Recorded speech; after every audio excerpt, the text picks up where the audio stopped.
నేను మీ doctor గీతాప్రియ, assistant director, కోళ్ళ విభాగం, కడప. ఈరోజు మనము పొదిగించే గుడ్లను హ్యాచరీలలో పెట్టే ముందు, హ్యాచరీ మిషన్లో పెట్టే ముందు ఫ్యూమిగేషన్ పద్ధతి ద్వారా ఎలా పరిశుభ్రపరచుకోవాలో అన్న వివరాలను తెలుసుకుందాం.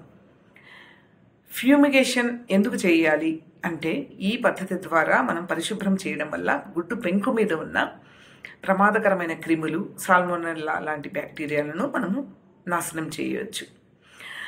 ఈ ప్రక్రియ చేసే ముందు మనము గుడ్లన్నిటిని తీసుకెళ్ళి ఒక ఎయిర్ టైట్ కంటైనర్ రూమ్లో పెట్టాలి.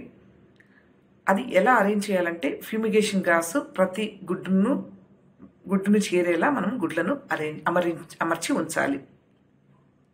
అదేవిధంగా ఆ రూములో మనము ఉష్ణోగ్రతని, హ్యూమిడిటీను నియంత్రణలో ఉంచాలి. 24 నుంచి 38 డిగ్రీల ఉష్ణోగ్రత, అలాగే వెట్ బల్బులు 20 డిగ్రీల సెంటీగ్రేడ్ ఉండేలాగా హ్యూమిడిటీని కూడా చూసుకోవాలి. ఇలా చేయడం వల్ల గుడ్డు మీద ఉన్న పెంకు దెబ్బతినదు, అలాగే గుడ్డు లోపల ఉన్న పిండము కూడా దెబ్బతినదనమాట.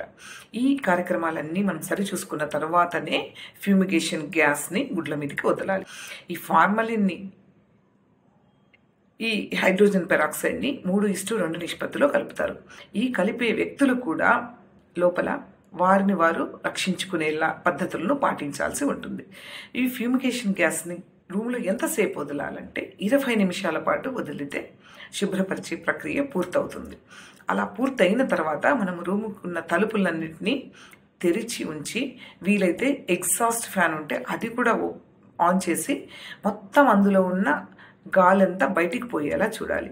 ఇలా చేయడం వల్ల గుడ్ల మీద, పెంకుల మీద ఎట్టి పరిస్థితుల్లో మనము ఫ్యూమిగేషన్ గ్యాస్గా వాడిన ఫార్మాల్డిహైడ్ అవశేషాలు ఉండకుండా చూసుకోవాలి.